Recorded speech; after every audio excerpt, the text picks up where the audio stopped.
WhatsApp everyone, welcome back to the channel guys. Financial statements हमने पढ़ा, अब आज बारी है उसमें P and L balance sheet बनाने की। ट्रेडिंग अकाउंट तक के क्वेश्चन सारे करा दिए थे, आज P and L balance sheet बना के इसको खत्म कर देंगे। तो आइए जल्दी से शुरू करते हैं और समझते हैं कि कैसे P and L balance sheet बनता है और कैसे तीनों एक साथ भी बन जाते हैं।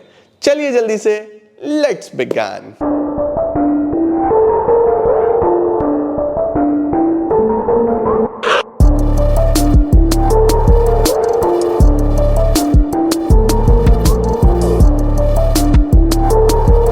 तो बच्चों, लास्ट क्लास में मैंने आप लोगों को ट्रेडिंग अकाउंट से रिलेटेड सारे क्वेश्चंस करा दिए थे। ये चौथा पार्ट है।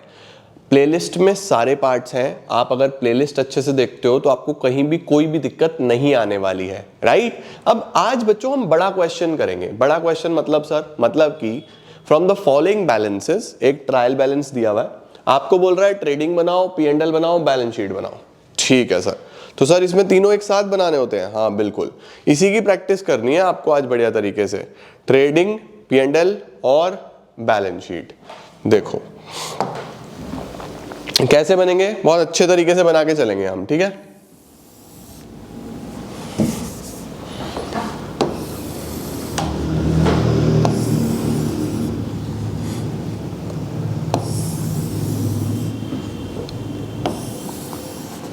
ये हो गया बच्चों हमारा trading account and profit and loss account. इसमें बच्चों ऊपर वाला ट्रेडिंग है, नीचे वाला पी एंड एल है, ठीक है, ओके।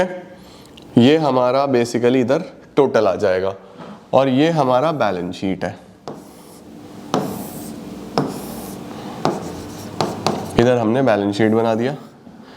बैलेंस शीट में लायबिलिटीज अमाउंट, एसेट्स अमाउंट, ठीक है। अब आपको ये सीखना है कि trading, P and L, balance sheet एक साथ कैसे बनता है। सही है, देखो जरा अब हमें क्या क्या दिया हुआ है क्वेश्चन में, बहुत ध्यान से देखते चलेंगे और आसानी से करते चलेंगे। आओ जी, खुल जा सिमसिम, जल्दी से खुल जा सिमसिम।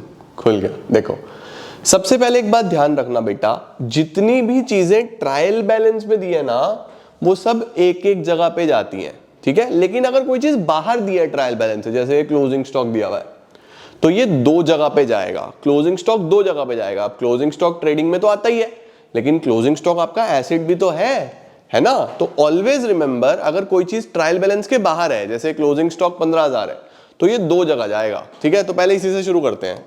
क्लोजिंग स्टॉक 15,000, ये दो जगह जाएगा। एक तो यहां आएगा by closing stock 15,000। Similarly assets में भी आ जाएगा क्लोजिंग स्टॉक कितना, 15,000। 15,000 का क्लोजिंग स्टॉक बच्चों एसेट्स में भी आ जाएगा। चलो जी, ये डन हो गया।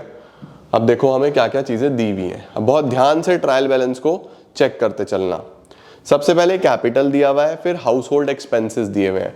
बच्चों हाउस होल्ड एक्सपेंसेस का मतलब ड्रॉइंग्स है, घर का खर्चा ड्रॉइंग्स है, और कैपिटल मेरी लाइबिलिटी है। कैपिटल तो लाइबिलिटी में आता है, बैलेंस शीट का फॉर्मेट सिखाया ना मैंने आपको। तो कैपिटल 128,200, ड्रॉइंग्स 10,000। कैपिटल यहां आ जाएगा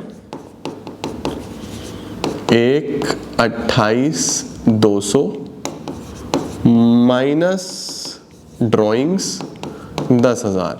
ये इसमें से माइनस होगा, ब्रैकेट का मतलब माइनस होता है। तो कैपिटल लाइबिलिटी में आएगा, ड्रॉइंग्स उसमें से माइनस करेंगे। ठीक है सर, ओके सर, समझ गए। और क्या दिया हुआ है? और है सर हमारे पास sales, purchase, return inward, return outward. Return inward का क्या मतलब होता है? रिटर्न इनवर्ड होता है सेल्स रिटर्न, रिटर्न आउटवर्ड होता है परचेज रिटर्न, है ना। तो सबसे पहले सेल दिया हुआ है मेरे पास 180, सेल रिटर्न है 4। परचेज दिया हुआ है 150, परचेज रिटर्न है 6। 156, 184, 156, 184। लो बच्चों, ये तो हो गया by sales minus sales return, तो बाहर आ गया 176 इधर आ गया to purchase minus purchase return, 150 minus 6 144, 150 minus 6 कितना हो गया बेटा 144। चलो सर ये भी ठीक है, परफेक्ट। तो कैपिटल हो गया, हाउस होल्ड एक्सपेंसेस हो गया, sales sale return, purchase purchase return, यहां तक का हमारा काम हो चुका है ना। Capital, household expenses, sale sale return, purchase purchase return, बहुत बढ़िया सर। उसके बाद बेटा कैश है 1600 रुपए का। कैश क्या होता है आपका, एसेट होता है, ठीक है। कैश 1600 हो गया। बैंक ओवरड्राफ्ट ये लाइबिलिटी होती है। बैंक का ओवरड्राफ्ट का मतलब बैलेंस से ज्यादा विड्रॉ करा हुआ है, तो बैंक का पैसा देना है, ध्यान रखना, ओवरड्राफ्ट लाइबिलिटी होती है। तो कैश 1600, ओवरड्राफ्ट 15000, कैश 1600, कैश बच्चों 1600 और ओवरड्राफ्ट आपकी लाइबिलिटी है, ओवरड्राफ्ट 15000, ओडी मतलब ओवरड्राफ्ट, ठीक है। कैपिटल को भी बाहर नहीं लिखना, इसको भी अंदर ही रहने दो, ओके। यहां तक देखो बड़े ध्यान से, सब कुछ समझ में आ रहा है। Sale sale return, purchase purchase return, closing stock दो जगह जाता है, ये आ गया कैश एसेट में, ओवरड्राफ्ट लाइबिलिटी में। फिर बच्चों इंटरेस्ट ऑन ओवरड्राफ्ट दिया हुआ था। इंटरेस्ट बच्चों खर्चा है, अब वो खर्चा ट्रेडिंग में तो नहीं जाएगा भाई। ट्रेडिंग में तो 4 खर्चे आते थे बस, कौन कौन से, फैक्ट्री से रिलेटेड, इनवर्ड, प्रोडक्शन मैन्युफैक्चरिंग या परचेज के खर्चे। अब इंटरेस्ट ऑन ओवरड्राफ्ट तो अदर एक्सपेंस हो गया, तो वो इधर आएगा P&L में। टू इंटरेस्ट, कितना इंटरेस्ट है बच्चों, ये इंटरेस्ट ऑन ओवरड्राफ्ट है 1500 रुपए, 1500 रुपए, 1500, चल जाए यार क्या हो गया, 1500 रुपए का इंटरेस्ट पेड है, ठीक है सर। और क्या दिया हुआ है, और दिया हुआ है हमें क्रेडिटर। क्रेडिटर कितने के हैं, इसको रिफ्रेश करना पड़ेगा भाई, बहुत स्लो चल रहा। देखो इंटरेस्ट ऑन ओवरड्राफ्ट बच्चों 1500 का हम ऑलरेडी लिख चुके हैं, नॉर्मल खर्चा है। क्रेडिटर बाबू 17800, क्रेडिटर हमारी लाइबिलिटी होती है जिसका पैसा देना है, तो क्रेडिटर 17800। आओ जी क्रेडिटर्स पे चलते हैं, 17800 क्रेडिटर 17800, ठीक हो गया बच्चों। क्रेडिटर हमारी लाइबिलिटी में आ गया। चलो सर बहुत बढ़िया, क्रेडिटर 17800 हो गए। इसके बाद stock at the commencement, at the commencement मतलब शुरुआत में, opening stock 18000, opening stock 18000 to opening stock 18000। लो सर, उसके बाद हमें कुछ खर्चे और दिए हुए हैं, जैसे फ्रेट। फ्रेट बच्चों माल खरीदने पे लगता है, परचेज का खर्चा है, 8500 का फ्रेट, तो ये ऊपर आएगा। टू फ्रेट 8500, ठीक है सर, फ्रेट भी आ गया। Rent and taxes 7000, rent and taxes कितना है 7000, रेंट एंड टैक्सेस 7000, वो यहां आएगा। सर ये यहां क्यों आ रहा है बेटा, फैक्ट्री का नहीं है ना। ऊपर कौन से खर्चे आएंगे, मैंने आपको क्या सिखाया है, या तो फैक्ट्री का हो, या प्रोडक्शन परचेज का हो, या इनवर्ड खर्चा हो, वो आएगा, बाकी सब नीचे ही आने हैं, ठीक है। रेंट एंड टैक्सेस भी हो गया सर 7000 रुपए। और क्या है, कमीशन। अच्छा जी, सबसे पहले डेटर, डेटर 32600, डेटर आपका एसेट होता है, डेटर आ जाएगा बच्चों 32600, 32600, डेटर आपका एसेट होता है, ठीक है, सही है सर, डेटर भी हो गया। फिर कमीशन दिया हुआ है, कमीशन दिया हुआ है 3000 रुपए का, तो टू कमीशन, कमीशन भी आपका एक खर्चा है, 3000 का कमीशन हो गया, ठीक है सर। और क्या है, कमीशन भी हो गया।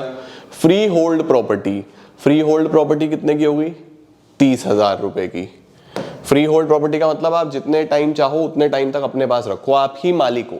जो लीज पे मिलती है वो लीज होल्ड होती है बच्चों, ठीक है, लेकिन है आपके दोनों एसेट्स ही।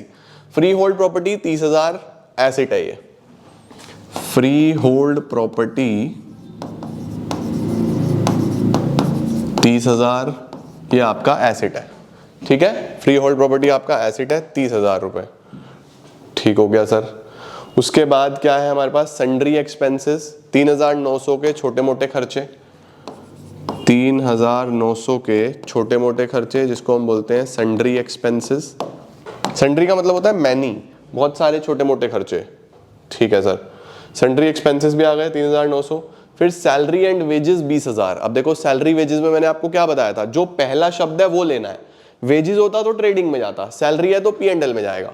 सैलरी वेजेस 20,000 रुपए, 20,000 रुपए के सैलरी एंड वेजेस, 20,000 के सैलरी एंड वेजेस आ गए। चलो ये भी डन है, salary and wages 20,000। Life insurance 1800, life insurance drawings होता है, लाइफ इंश्योरेंस 1800 रुपए, ये ड्रॉइंग्स है। माइनस करो लाइफ इंश्योरेंस प्रीमियम 1800, ये भी माइनस कर दो। चलो सर ये भी हो गया, लाइफ इंश्योरेंस भी हो गया। नॉर्मल इंश्योरेंस, ये नॉर्मल खर्चा है, ध्यान रखना, लाइफ इंश्योरेंस ड्रॉइंग है, नॉर्मल इंश्योरेंस नॉर्मल खर्चा है। 1600 रुपए का इंश्योरेंस टू इंश्योरेंस 1600, ठीक है सर, इंश्योरेंस भी हो गया। उसके बाद व्हीकल है 39,800 का, 39,800 का व्हीकल है और 8,000 का टाइपराइटर है, दोनों एसिड है। 39,800 का व्हीकल, 8,000 का टाइपराइटर। 39,800 का तो व्हीकल है और 8,000 का बच्चों टाइपराइटर है, ठीक है सर। और क्या दिया हुआ है, व्हीकल भी हो गया, टाइपराइटर। इंटरेस्ट बाबू क्रेडिट में दिया हुआ है, इंटरेस्ट क्रेडिट में दिया हो तो समझ जाओ कि रिसीव्ड है। कितना रिसीव हुआ, 800, 800 का इंटरेस्ट रिसीव्ड, तो क्रेडिट में लिखूंगा बाय इंटरेस्ट रिसीव्ड 800।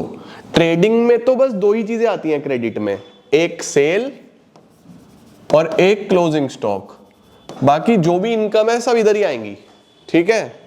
हाँ सर बढ़िया, इंटरेस्ट रिसीव्ड भी आ गया। चलो motor vehicle, typewriter, interest. Carriage inward, carriage outward, inward वाला खर्चा ट्रेडिंग का, आउटवर्ड वाला P&L का। कैरेज इनवर्ड 2000, आउटवर्ड 800, 2000 और 800, ये है कैरेज इनवर्ड, ये है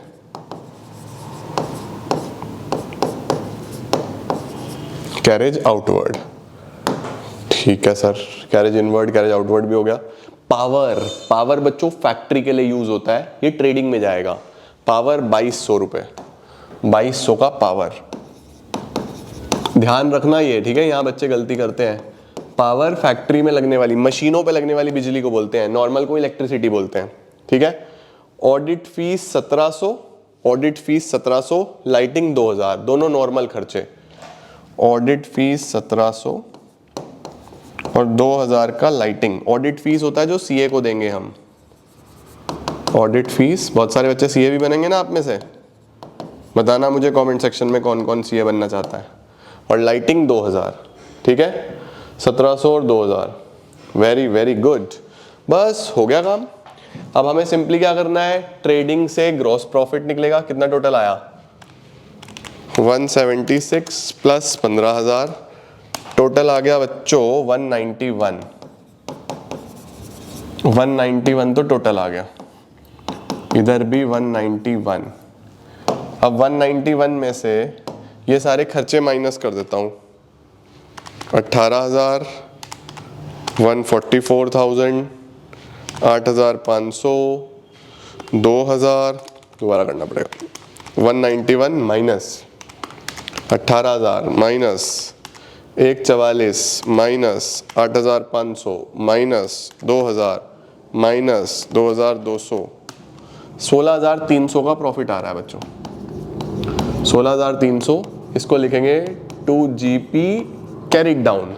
देखो ये तो हमने लास्ट क्लास में भी सीखा था कि ट्रेडिंग अकाउंट कैसे बनता है। अब इसको यहाँ ले आओ, नीचे ब्रॉड डाउन कर लो, बाय GP ब्रॉड डाउन। 16,300 बच्चों में इसको नीचे ले आया, ठीक है, परफेक्ट। अब आपको क्या करना है, अब इधर का टोटल करेंगे और देखेंगे नेट प्रॉफिट आ रहा है या नेट लॉस आ रहा है। भाई मुझे तो लॉस आता दिख रहा है। लॉस क्यों दिख रहा है बच्चों? क्योंकि खर्चे बहुत ज्यादा अमाउंट के दिख रहे हैं, इधर तो कुछ भी नहीं है। तो इधर का टोटल करो, 1500 plus 7000 plus 3000 plus 3900 plus 20000 plus 1600 plus 800 plus 1700 plus 2000, 41,500 आया। 41,500 के खर्चे हैं बच्चों। अब इनकम सिर्फ कितनी है? 16,300 और 800। इनकम तो बस इतनी सी है, तो 24,400 का लॉस आ रहा है by net loss transferred to capital. ये नेट लॉस कहाँ जाएगा बच्चों? कैपिटल में जाएगा। ठीक है, क्योंकि देखो जो लॉस होता है भाई, प्रॉफिट होता है तो ओनर को मिलेगा, कैपिटल बढ़ेगी। लॉस होता है तो कैपिटल कम होगी, है ना। तो ये लॉस इधर आ जाएगा, माइनस नेट लॉस 24,400, ये माइनस करो और फाइनल कैपिटल बाहर लिखो। 1,28,200 माइनस 24,400 माइनस 10,000 माइनस 1,800, 92,000 आ गया बेटा ये 92,000। अब आपको सिंपली ये टोटल करना है। अगर दोनों साइड मैच हो गया तो ठीक है, मैच नहीं हुआ तो कुछ ना कुछ गड़बड़ है। ठीक है, 92 प्लस 15,000 प्लस 17,800, 1,24,800।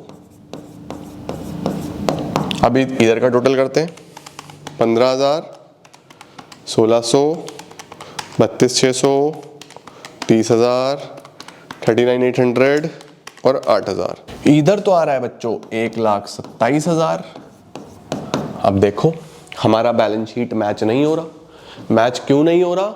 हमने कुछ ना कुछ गलती करी है पक्का, इसलिए मैच नहीं हो रहा। एक काम करते हैं, मैं एक बार ये चेक करता हूं, क्योंकि हमने तो सब सही लिखा। मैं देखता हूं क्या भाई साहब जिन्होंने टाइप करा है इसमें कुछ गड़बड़ तो नहीं करी। 1 मिनट का समय दो मुझे, मैं चेक कर लूँ किताब में कि कुछ गड़बड़ तो नहीं करी, फिर वापस आता हूँ। 1 मिनट का समय दो। हाँ बेटा जी मिल गई कमी। एक टाइपिंग एरर है, वो क्या है कि यहाँ पे हमारे पास जो कमीशन है वो कमीशन एक और है। मतलब ये ठीक है, ये कमीशन बिल्कुल ठीक है, ये कमीशन हमारे पास 3,000 बिल्कुल ठीक है, लेकिन यहाँ एक 2,200 रुपये की कमीशन और भी है। इसका मतलब एक कमीशन रिसीव्ड भी है हमारे पास। अभी सही करते हैं अपने क्वेश्चन को, इसका स्क्रीनशॉट लो पहले कि यहाँ पे सवाल में एक 2,200 रुपये की कमीशन और भी है। ठीक है, अब देखो जब हम इसको करने के लिए जाएंगे तो कमीशन रिसीव्ड कहाँ आएगा बच्चों? अगर आपको एक कमीशन मिला है तो वो कहाँ आएगा? सबसे पहले ये नेट लॉस हटा देता हूँ, चेंज होगी वैल्यू। हमारे पास बच्चों एक कमीशन आ जाएगा यहाँ पे बाय कमीशन रिसीव्ड, 2,200 का बच्चे कमीशन और आ जाएगा यहाँ पे। ठीक है, अब 2,200 का कमीशन और आ गया तो हमारा यहाँ पे जो नेट लॉस है ट्रांसफर्ड टू कैपिटल वो भी चेंज हो जाएगा, है ना। तो अब ये नहीं बचेगा, 24,400 चेंज होगा। ये नालायक की गलती की वजह से सब चेंज करना पड़ेगा मुझे। चलो देखो बच्चों, अब यहाँ पे हमारे पास कमीशन रिसीव्ड 2,200 है। तो अब देखो 41,500 माइनस 16,300 माइनस 800 माइनस 2,200, तो 22,200 का लॉस आ रहा है। 22,200 का लॉस आ रहा है बच्चों हमारे पास। ठीक है, तो यहाँ पे जो लॉस माइनस होगा वो 22,200 होगा, ये माइनस होगा। चलो जी अब चेक करो, 1,28,200 माइनस 10,000 माइनस 1,800 माइनस 22,200, तो ये 94,200 आएगा। 94,200 प्लस 15,000 प्लस 17,800, ये आ गया देखो 1,27,000। देखो टैली कर गया। तो अगर हम कहीं पे भी कुछ भी एरर करेंगे, अगर वो छोटा सा एरर भी होगा, चलो हमने तो सब ठीक लिखा था, क्वेश्चन में ही एरर हो गया था, तब भी मेरा बैलेंस शीट मैच नहीं हुआ, समझ रहे हो? तो बैलेंस शीट मैच तभी होगा जब 100% सारी चीजें ठीक होंगी, है ना। अब ये 2200 रुपए क्वेश्चन में मिसिंग था, तो मेरे बैलेंस शीट में 2200 का ही फर्क आ रहा था पहले अमाउंट में। तुम देख रहे थे इधर एक 24,800 आ रहा था, तो अल्टीमेटली 2200 का ही फर्क आ रहा था, क्योंकि यहां से एक आइटम मिसिंग थी। अब सोचो ये तो क्वेश्चन में मिसिंग थी, लेकिन अगर मैं इसको भूल जाता, गलती कर देता, तो बैलेंस शीट नहीं हो रहा था ना मेरा मैच। इसीलिए ये क्वेश्चंस बहुत ध्यान से करने हैं बच्चों, राइट। तो यहाँ पे हमारे पास एक ट्रेडिंग अकाउंट बन गया, प्रॉफिट एंड लॉस अकाउंट बन गया, एक बैलेंस शीट बन गया। सब 100% सही होगा तो ही मैच करेगा, नहीं तो नहीं करेगा। परफेक्ट, ठीक हो गया? हाँ सर, समझ गए। इसके बाद हमारे पास और क्या दिया हुआ है, एक क्वेश्चन और है, आपको बोल रहा है कि arrange the assets in the order of permanence. अब मैंने आपको क्या सिखाया था, अगर परमानेंस है तो परमानेंस के केस में पहले वो एसेट्स आएंगे जो बाद में कैश में कन्वर्ट होंगे। लिक्विडिटी में पहले वो आते हैं जो जल्दी कैश में कन्वर्ट होते हैं। तो परमानेंस में पहले फिक्स एसेट्स लिखो, ठीक है। तो डेटर तो करंट एसेट है, स्टॉक भी करंट एसेट है, इन्वेस्टमेंट आ जाएगा हमारे पास फिक्स एसेट्स में, लैंड बिल्डिंग आ जाएगा फिक्स एसेट में, कैश करंट एसेट है, व्हीकल आ जाएगा फिक्स एसेट में, कैश एट बैंक भी करंट एसेट है, गुडविल आ जाएगा फिक्स एसेट में, प्लांट मशीनरी आ जाएगा फिक्स एसेट में, फर्नीचर आ जाएगा, लूज टूल्स इन्वेंट्री का पार्ट होता है बच्चों, तो ये भी हमारा करंट एसेट है, मार्केटेबल सिक्योरिटीज ये भी हमारा करंट एसेट है। तो जब आपको अरेंज करना है तो पहले फिक्स्ड वाले लिखो, फिक्स्ड वाले यानी investment, land building, motor vehicle, ऐसे लिखते चलो। तो सबसे पहले इन्वेस्टमेंट आ गया, मतलब ये आगे पीछे हो सकते हैं बट वैसे ही लिख रहा हूं, investment, land building, motor vehicle, goodwill, plant and machinery, furniture. लो जी, पहले ये आएंगे बेटा, ये आगे पीछे हो सकते हैं लेकिन परमानेंस में तो पहले ये आएंगे। इसके बाद अब करंट वाले आ जाएंगे, पहले ये आ जाएंगे। अब करंट वाले कौन कौन से आ जाएंगे, डेटर, डेटर हो गया, स्टॉक हो गया, कैश हो गया, बैंक हो गया, लूज टूल्स हो गया, मार्केटेबल सिक्योरिटीज हो गया। लो जी, ऐसे अरेंज होता है। लिक्विडिटी बोलता तो पहले ये बाद में ये, ठीक है, स्क्रीनशॉट ले लो। इस तरीके से बच्चों हम फिनेंशियल स्टेटमेंट के क्वेश्चंस करते हैं। मुझे उम्मीद है कि आपको बढ़िया तरीके से ये सब समझ में आया होगा। फिर भी कोई डाउट है तो कमेंट सेक्शन में मुझे बताना। ये चैप्टर हमारा क्लोज है, आप बोलोगे तो एक दो क्वेश्चंस और ऐसे करा दूंगा, अदरवाइज सीधा एडजस्टमेंट्स पे चलते हैं। उसमें ये सब ही होना है, ट्रेडिंग P&L बैलेंस शीट ही बनानी है, वहां पे भी हमको बस एडजस्टमेंट्स के साथ बनानी है। तो जैसे आप बोलो वैसा कर लेंगे, ठीक है। आज के लिए इतना ही, बहुत बहुत धन्यवाद, thank you so much. Keep growing, keep glowing and keep smiling.